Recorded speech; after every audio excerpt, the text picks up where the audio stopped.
Hello, good evening. This is B.N. Surika, Assistant Professor of Commerce, working at Government Degree College, Sellingampalli, Rangareddy District, Telangana. Today we will be dealing with the subject Business Law, which is a compulsory subject and which is a part and parcel of our syllabus, that is for BCom General as well as computer applications for 5th semester final year. We were dealing with the Unit 3, Contract of Sale of Goods. So today in Unit 3 we will be dealing with I can say clearly that the objectives of my class today is we will be having a clear explanation with regard to subject matter of contract. We are also like to discuss effect of destruction of subject matter, goods perishing before making of the contract, and goods perishing before sale but after agreement to sell. Okay, goods perishing before sale but after agreement to sell. So we would like to go for a detailed explanation with regard to whatever which are being specified in the objectives. So first of all, effect of destruction of subject matter. So how does this affect if the subject matter is being had some destruction? So according to section 7 and 8 lay down the rules applicable to cases where the subject matter of the contract of sale is destroyed before and after the contract. Where the subject matter of the contract of sale is destroyed before and after the contract means if the subject matter has been destroyed before making the contract or already the contract has been made but after that subject matter has been destroyed. So goods perishing before making of the contract. So this may section 7 and 8 deals with if the goods are being destroyed before making the contract or goods are spoiled or perished after making the contract. So section 7 deals with goods destroyed before making the contract and section 8 deals with goods perished with goods destroyed after making the contract. So we can say where there is a contract for sale of specific goods, the contract is void. If there is a sale, if you are making a contract for sale of specific goods, then we can say the contract is void. If the goods without the knowledge of the seller have at a time when the contract was made perished or became so damaged as no longer to answer their description in the contract. Now when you are dealing with the specific goods and you have signed a contract, if the goods without the knowledge of the seller means whatever the seller wants to sell, whatever the seller has made a contract to sell the goods, if without his knowledge when the contract was made perished means whatever the goods he promised to supply that has been perished or been damaged as no longer to answer to the description in the contract. So this is nothing but goods perishing before making of the contract. You have made the contract, you are going to supply whatever the goods you promised in the contract, but without your knowledge means without the knowledge of the owner itself, the goods were perished. So at that time we can say what the effect of destruction of subject matter means. What you promised, you are not able to deliver the goods. Now take for example, I said no, I am going to supply you 10 bags of rice. I am going to supply 10 bags of rice I promised to a buyer. Okay, that fellow also agreed that, and he also made a contract with me that I am going to supply him with 10 bags of rice. Okay, so I packed everything, 10 bags I packed. I thought that I should deliver it in the morning, so I packed all the 10 bags. Okay, so what happened at night? Rats have eaten my rice and they have poked all the bags and maximum they have eaten half of the rice bag. So what happened now? I didn't have 10 bags, I had only 9.5, and even remaining bags were spoiled to some extent by rats. So what is happening now? I mean the seller, myself the seller, I promised to supply 10 bags of rice, but before the contract was made itself I said that I am going to supply 10 bags of rice, but after the contract what is happening? I signed the contract but I am unable to deliver the goods here. Means what was the subject matter there? 10 bags of rice. I am able to supply 10 bags of rice after the contract has been done? No. Whatever the subject matter I mentioned in the contract has been destroyed. So what subject matter I mentioned in the contract? Supplying 10 bags of rice. So whatever I explained that I am going to distribute this, I am going to supply this, but I am unable to meet the requirement of the person who has ordered me 10 bags of rice. So this happens. This how happens when the contract is already made, but they are unable to do the contract. Okay.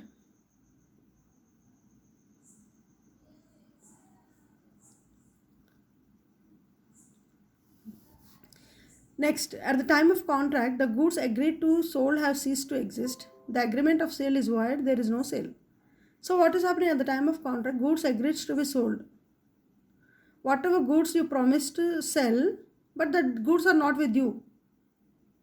So when whatever you promised to sell, you have to sell them. But if you are unable to sell whatever you promised, then how can we say that sale has been done? No, there is no sale at all, right? Now I promise that I will promise that I am going to sell you tomatoes. Okay, but next day I won't sell tomatoes at all. So where is the contract then? Where is the agreement? There is no agreement existing. The whatever agreement which has been signed between both of you becomes void because you are not supplying the goods which are being promised in the document. So next, to make a contract void under section, the following conditions must be fulfilled. So whenever you want to make a contract void, so following questions has to be satisfied. So what are the following questions? The goods must be specific. The section does not apply to unascertained goods. What are the goods you are signing a contract? That goods must be specific. It should be specific. It should not be a universal. The good must not be universal. It should be specific. The section does not apply to uncertain goods. The section does not apply to uncertain goods. So that you have to remember. The goods must have perished or damaged before entering into the contract without the knowledge of the seller. So to make a contract void, anytime if you want to make a contract, these are the conditions where you can make a contract void. The good must have perished. Whatever the goods are being perished or goods which are already damaged before entering into the contract without the knowledge of the seller. Now seller doesn't have any knowledge that whatever the thing you want to supply to the retailers, you doesn't know what happened to that particular thing, and you promise them to supply. So the goods, so before entering the account without the knowledge of the seller. So if this happens, then there will be a different way of treatment. Next, the word perished goods are not defined in any act. Wherever you see the word perished goods has not been mentioned anywhere. So it means not only goods physically destroyed, but also if they have ceased to exist in commercial sense. So we can say that perished means they are physically destroyed. Okay. We can also see if they are going to cease to exist means they are going to get extinct means automatically the government will start saving that kind of species. This section presupposes that seller does not know the goods have perished. Where the seller knowing the goods to have perished agreed to sell them, he is liable. Okay. When the seller knows that the particular item whatever he is selling is of damage, it is of in a good condition, you know very well, but still you make an idea that you should sell at a better price. So you keep lying them that you are what are the conditions of your bike or what are the conditions of your car is there, you are not explaining in the proper manner, and you say it's very good. What are the loopholes are there while riding, while giving a horn? So what are the problems you face that you should tell to the next coming owner? Okay.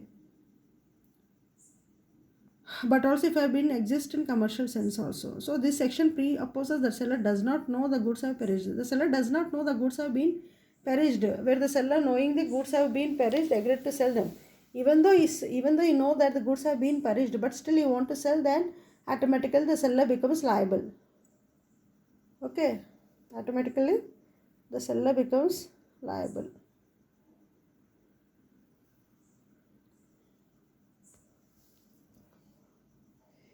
If the buyer had the knowledge of perishing of goods, but not the seller, will be stopped from setting up the contract. If the buyer, what I said now, perishing of goods, if the buyer doesn't have the idea of perishing of goods, then that happens. In case of contract of supply of specific goods, if the part of the goods are lost or destroyed, the question arises as to whether the performance would be excused with regard to the whole. Now you take for example, you want to supply 100 kgs of bags. So by mistake you are unable to supply 100 kg, you are able to supply only 50. So what is happening here? The buyer had the knowledge of perishing of goods. The buyer knows that something has been spoiled, but not the seller. But he did not, but not the seller will be stopped from setting up the contract. So what happening? Seller doesn't have any idea. Buyer know also that this is property, this product we are not going to get it. So obviously, whatever you demand, you may not get it. Now you demand for 10 kgs of, I can say that ragulu. So they are being extended. Then whatever you will you get 10 pairs of ragulu? No, you will get only 5. So that's what. To answer would depend upon whether the contract is divisible or indivisible, whether the subject matter of the sale is indivisible, all part of the good have been destroyed. So whatever you contract you sign, it should be indivisible or divisible. So that you have to decide.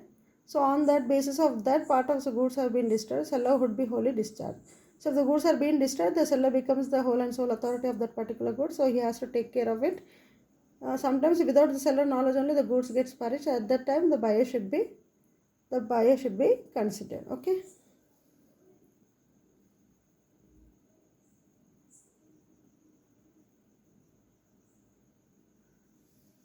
So under section 8, with the effect of perishing of specific goods before the sale but also agreement to sell. So what are the perishing goods are there? Section 8 deals with it, ma. So before sale let it be, or after agreement to sell also let it be. But section 8 is going to deal, unlike section 7, it deals with the case where the goods are in existence at the time of making the contract but perish without fault of either party before the risk has been passed to the buyer. According to section 7, what is on? While promising you have the goods, but when you made into the contract you are not having that particular good at all. Okay, and either party, without the fault of the other party. Now that fellow is not cancelling the contract, you are also not cancelling the contract, but whatever you have signed for the contract, that particular item is not there. So example, I have a horse, I want to sell to B and I sell to him, but at the time of selling I don't know that my horse was sick. The moment he takes, after 1 or 2 days the horse died. So is this my fault? Yes.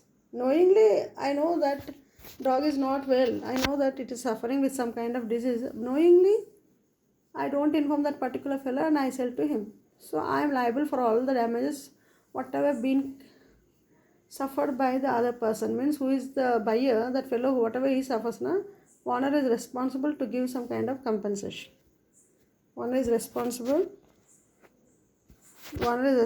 to give some kind of compensation. Next.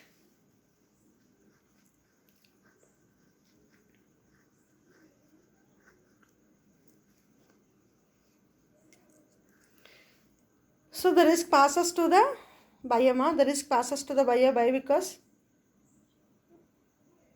the horse which he promised to supply, he has supplied it, but the horse was dead in B's hand.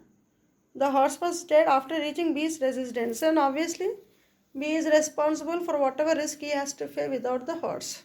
Now I can't say that I am responsible, no way. The moment I send it, he becomes a whole and sole owner, and whatever problems is faced by the horse, that fellow has to take care.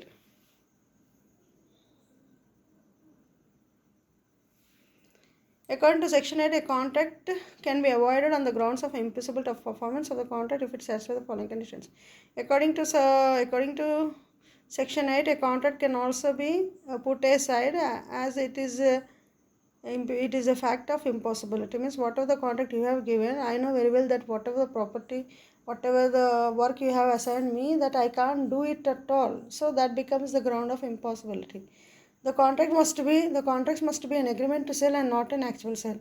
Whatever contract you are taking up now, that should be like agreement to sell and it's not directly to sell. Means you may have the originals with you and after clearing everything only you will be give back. Okay. The loss must be specific and it should relate to specific goods.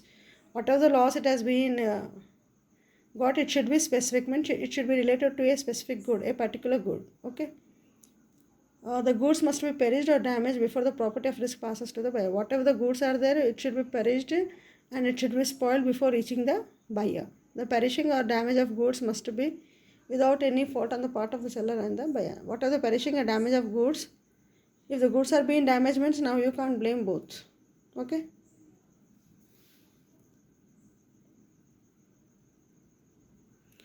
The effect of this section is the case where specific goods agreed to sold subsequently perish may be started as follows. So what if the fault of either party cause the destruction of goods, then the party in default is liable for non-delivery or to pay the goods as the case may be. If the goods, if the fault or either party cause the destruction of the goods, then the party in default is liable to some kind of punishment, why? Because whatever specific goods you are searching for, they may be extinct. So government has ordered not to take up that kind of things. If there is no fault, then the risk has not passed to the buyer, the agreement is avoided, and the seller is not liable for non-delivery, but on the other hand must bear the loss. If the buyer is no way interested and he has found that some risk is, then obviously he can cancel. He has the right to cancel. He can go back, and the seller doesn't have any choice just to give that iron bed to someone else. Okay. If the risk is passed to the buyer, he must pay for goods through undelivered. If the risk is passed to the buyer, he must pay for the goods thus though undelivered. Now you become the owner, then okay, if you become the owner, then whatever the risk is there against the good, that you should only face, the seller does not face it at all. Okay, so this is the subject matter. So we had clear understanding. What do you mean by subject matter? Okay, after that I also explained section 8 means what, section 7 means what, how the difference are going to be taken up. Okay, so give a small reading and try to see that, just a bit confusing, so try to read out the slides, you will understand. That's why I have not cutted most of the points. I have given like a side heading so that you can by heart and write the exam also. That's why I have not made the slides very short, means whatever the lines I present on the slide, that lines I have not chosen to shorten them. I have chosen as usual. Why? Because so that you people have a good effect in learning the subject. So that's why I have done this. Okay, thanks for hearing. Thank you.